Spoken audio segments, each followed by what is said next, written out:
Right now, the shutdown is upon us. Literally, we are hours here from this thing going into effect. The question is, will anyone blink before midnight? Tonight, we're going to hear from the top Democrat on the House Appropriations Committee. She'll tell us why the Republicans are holding the country hostage. And later, is Mike Bloomberg an elitist? De Blasio says he is. We want to know if you agree. Good evening, everybody, and welcome to RFL. I'm Richard French. Thank you so much for joining us this Monday evening, September 30th. And whether you like it or not, it seems the shutdown of the federal government at this point is all but inevitable. In the event of a government shutdown, hundreds of thousands of these dedicated public servants who stay on the job will do so without pay. And several hundred thousand more will be immediately and indefinitely furloughed without pay. 5 years ago, right now, our economy was in meltdown. Today, our businesses have created 7.5 million new jobs over the past 3.5 years. The housing market is healing, and our deficits are falling fast. The idea of putting the American people's hard-earned progress at risk is the height of irresponsibility, and it doesn't have to happen. Let me repeat this. It does not have to happen. All of this is entirely preventable if the House chooses to do what the Senate has already done. So clearly you have a president there not backing down. He's speaking to the nation less than an hour ago. We're going to have much more from the president in a moment. But first, here's where we are and what a shutdown will mean. And for that, we turn to our senior political correspondent, Andrew Whitman. And as we sit up the top, Andrew, we're going to hear from both the Democrats and the Republicans this hour. We spoke you spoke to the Republican National Committee. I spoke to Congresswoman Nita Lowey, and they tell us why we are at and where we are right now. And they're obviously pointing fingers in opposite directions. And where we go from here may come down to who has the biggest microphone and who wins the blame game, Rich. But even before the president took that tone at the podium this afternoon, all signs were still pointing to a shutdown, as everyone in Washington seemed to dig in, pitting Democrats versus Republicans, Republicans versus Republicans, and the Senate versus the House. The House and Senate are just hours away from forcing the first government shutdown in nearly 2 decades. Congress has two responsibilities: pass a budget, pay the bills. This afternoon, the Democrat-controlled Senate did as expected. The ayes are 54, the nays are 46. It quickly rejected the measure passed by the House on Saturday that would keep the government running temporarily, but delay the president's health care law by a year. Will be a Republican government shutdown. That's pure and simple. So in this game of shutdown ping pong, the ball is back on the House side. This morning, House Speaker John Boehner indicated he would not budge when it came to tying the government spending bill to Obamacare. This law is not ready for prime time.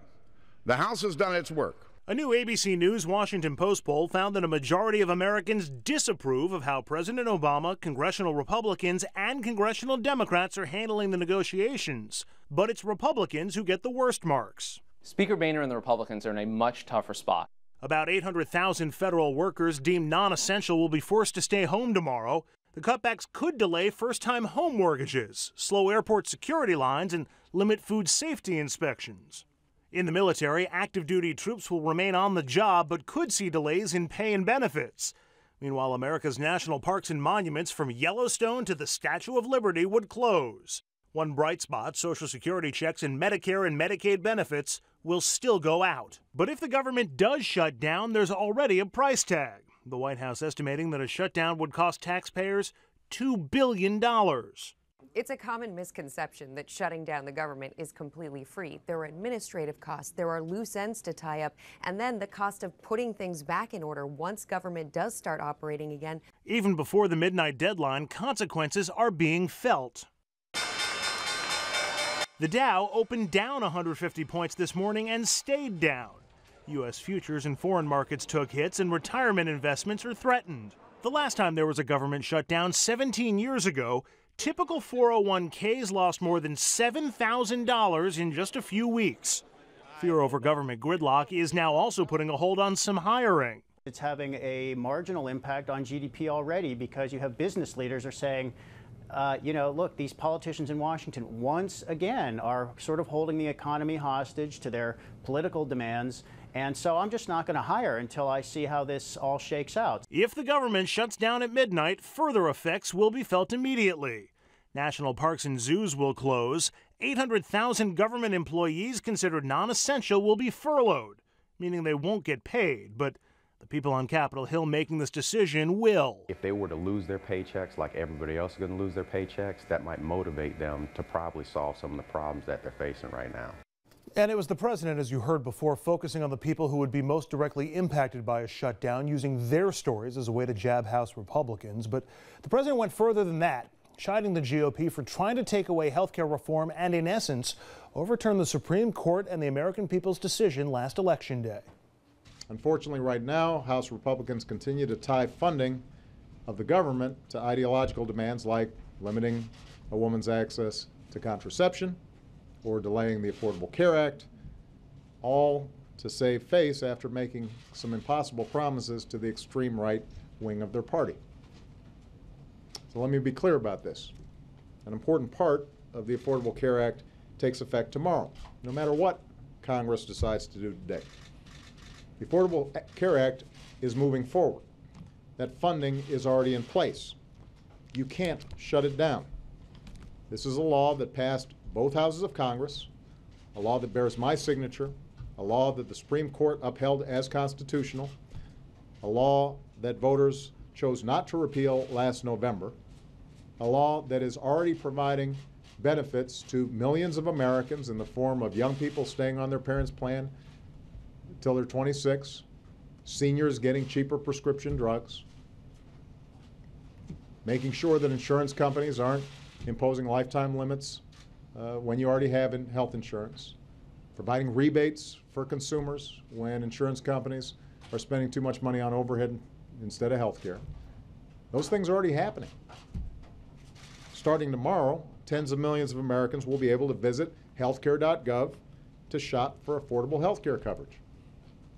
So Americans who've lived for years in some cases with the fear that one illness could send them into bankruptcy, Americans who've been priced out of the market just because they've been sick once, they'll finally be able to afford coverage, quality coverage, many of them for the first time in their lives.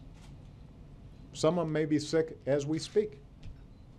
And this is their best opportunity to get some security and some relief.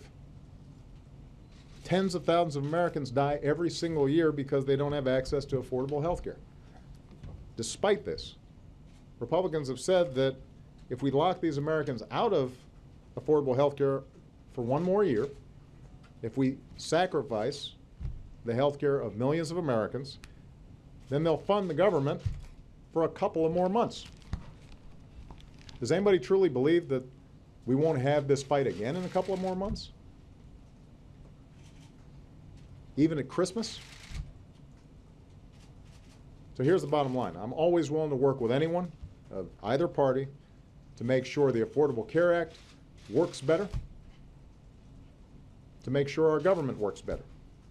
I'm always willing to work with anyone to grow our economy faster or to create new jobs faster, to get our fiscal house in order for the long run.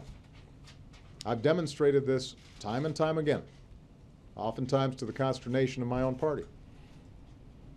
But one faction of one party in one house of Congress, in one branch of government, doesn't get to shut down the entire government just to refight the results of an election. And if there were still people hoping a shutdown could be averted, words like those, the political equivalent of fighting words from the president, seem to dash those remaining hopes. Rich?